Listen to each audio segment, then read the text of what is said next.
Olá, eu sou o Bruno, eu estou junto com o Felipe e com o Henrique. Nós vamos apresentar nosso trabalho de álgebra linear. O intuito do nosso trabalho era aplicar um SVD num dataset do Spotify, em que a gente diminui a dimensionalidade dessas músicas dentro do dataset. Nisso, além desse SVD, a gente aplica o caminhos para conseguir agrupar todos esses dados. Inicialmente, a gente tem que considerar a teoria de SVD em si, né? Que consiste da decomposição de uma matriz A inicial em duas matrizes ortogonais e uma matriz diagonal com elementos singulares.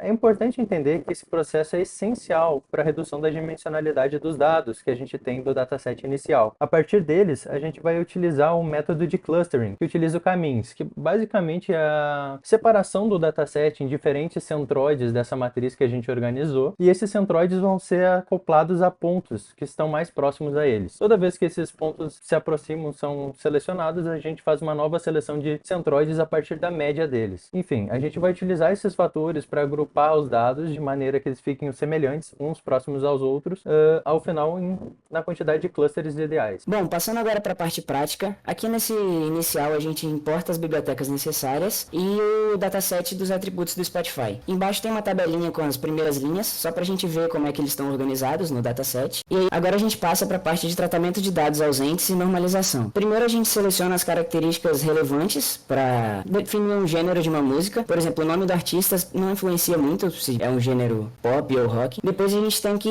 tratar os valores ausentes. A gente faz isso usando o Simple Imputer, que ele basicamente pega a média dos valores que existem naquela coluna e preenche com a média onde não tiver. E para os valores de nome, que são os valores categóricos, a gente preenche os que não tem com a categoria mais frequente. O máximo que isso pode acontecer é aumentar a frequência do mais frequente. Acho que isso não seria um problema tão grande. Bom, aí aqui na próxima parte a gente vai para o agrupamento dos gêneros musicais em categorias maiores. Porque a gente pode ver lá embaixo depois, tem vários gêneros únicos e eles são muitos. Aí, por exemplo, a gente agrupou pop, dance pop, tudo numa categoria maior chamada só pop. E a gente fez isso manualmente para todos os gêneros que tem. Se for lá embaixo, isso aí são todos os gêneros que tinham, que são muitos, e o gráfico não daria para ver nada, porque tem muita coisa. E aí a gente aplica o mapeamento que a gente fez antes para reduzir o número de gêneros e ficar mais fácil da gente conseguir entender. Aí para aplicação do mapeamento, a gente pega a coluna gênero original e substitui pela mapeada que a gente mapeou lá em cima. Caso a gente encontre gêneros que não tenham categorias definidas, a gente atribui eles à categoria order, para evitar inconsistências. Aí lá embaixo, depois do código, a gente pode ver os resultados, como que ficaram, após o mapeamento por grandes grupos. A gente, como tinha falado lá em cima, pode ser que o pop não tenha isso tudo, mas como ele era o mais frequente, o máximo que poderia ter acontecido é ele ter ficado mais frequente ainda, mas ele continua sendo com a maior frequência. Depois disso, a gente usa o One Hot Encoding para poder mudar os gêneros que estão em letras, né, para uma classificação binária, que fica mais fácil de seguir a partir disso. Agora nós vamos para a parte de implementação do SVD em si, que é a decomposição matricial que eu falei inicialmente. Para fazer isso no dataset do Spotify, assim como o Zuko falou anteriormente, a gente fez a representação binária dos dados do gênero, que inicialmente são categóricos, né? Então a gente fez essa representação para ter um valor numérico para conseguir reduzi-lo. Além disso, a gente teve que fazer essa codificação forçada para float 64. Isso porque os dados, mesmo após a conversão, não são necessariamente considerados como float. Tendo isso em mente, a gente transformou essa matriz, essa representação do CSV que nós temos da cópia, em uma matriz do NumPy. Através da matriz do NumPy, a gente consegue fazer análise dos fatores de decomposição, tanto os ortogonais quanto o diagonal, e aqui a gente verifica se eles estão todos certos. Caso eles estejam, a gente faz o cálculo da variância. A variância é muito importante para a gente ter um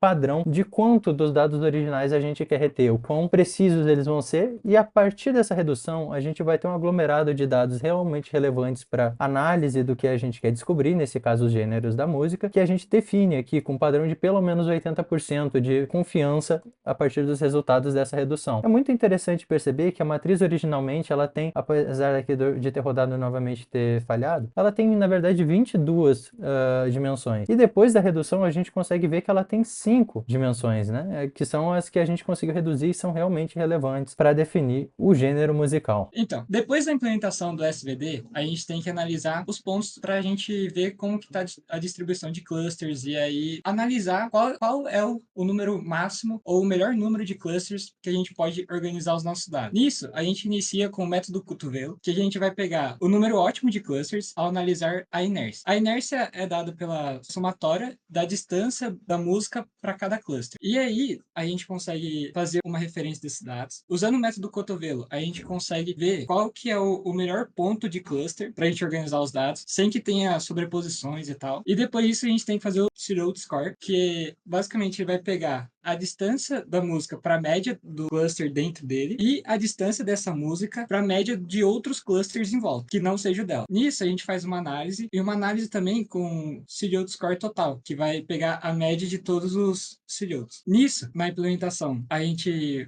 usa o K-means, que vai ser a partir do método do cotovelo, vai pegando os dados e vai printando os dados para conseguir fazer essas referências. Nisso a gente faz a mesma coisa para o Serial Score e a gente vai plotando no gráfico também para ter todos os dados. E aí a gente chega no primeiro gráfico, que é sobre os clusters. Nesse primeiro gráfico, a gente vai ter que pegar qual é a reta que mais decresce, que vai sintetizar mais ou menos o melhor ponto para a gente pegar os clusters. Nisso, a gente não tem muita ideia pelo começo, por isso que a gente vai calcular o Serial Score. Calculando o Serial Score, a gente plota um gráfico, e a partir desse gráfico a gente consegue ver qual que é o melhor ponto de clusters realmente. Nisso a gente pode ver que é o 2, que ele tem um Serial Score mais alto, e isso vai permitir que a gente consiga separar os nossos dados basicamente em 2 clusters. E aí, plotando todos os gráficos que a gente vai fazer com caminhos e a visualização dos clusters, consequentemente, aí a gente vai tentar pegar um K ótimo para conseguir plotar todas as informações, e plotando todas as informações a gente chega no seguinte gráfico, que a gente nitidamente tem 2 clusters bem definidos, assim, não tem sobreposição de um no outro, e a gente tem uma fronteira que basicamente vai separar esses 2 clusters, que basicamente ele vai demonstrar uma área de sobreposição, que vai ser essa área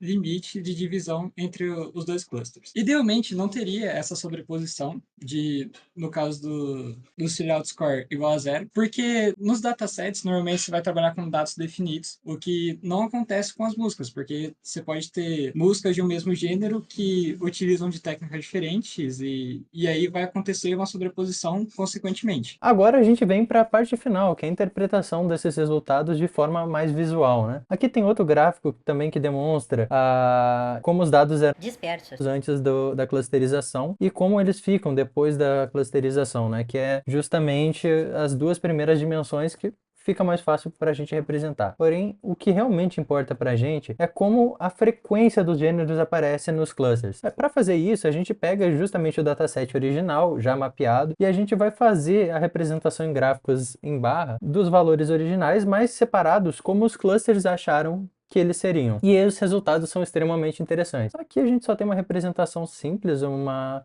configuração de como vão ser esses gráficos, mas o que realmente é importante é isso aqui. Como dá para ver aqui, a gente tem uma grande maioria de músicas mais energéticas nessa parte do primeiro cluster, que é o cluster 0. Como que a gente vê isso? A gente percebe rock, a gente percebe o pop, nós conseguimos perceber o hip hop e o rap, músicas alternativas, né? Também temos aqui eletrônica, são músicas em geral com um nível de energia muito mais alto, que faz sentido dentro do que a gente estava buscando. No cluster 1, por outro lado, nós já conseguimos encontrar com muito mais frequência do que aqui soundtracks, ainda assim um pouco de rock e pop, mas o que aparece? Lo-fi, músicas clássicas, ou seja, a gente tem sim uma divisão de músicas de gêneros distintos e que faz sentido empiricamente, né? Porque se nós considerarmos que um mesmo gênero de música possui diferentes tipos de compor, podendo ser mais calmo ou mais animado, sem deixar de ser pop, sem deixar de ser rock, faz todo sentido que haja assim uma pequena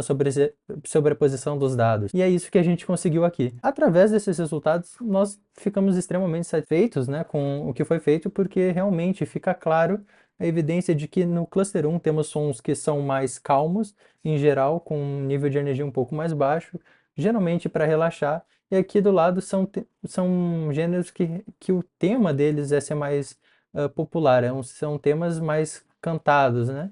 Então, em geral, a gente consegue fazer sim essa análise, o que mostra que, apesar de não perfeito, a nossa clusterização e a redução de dimensionalidades funcionaram perfeitamente para esse trabalho e a visualização desses dados do dataset do Spotify. Muito obrigado.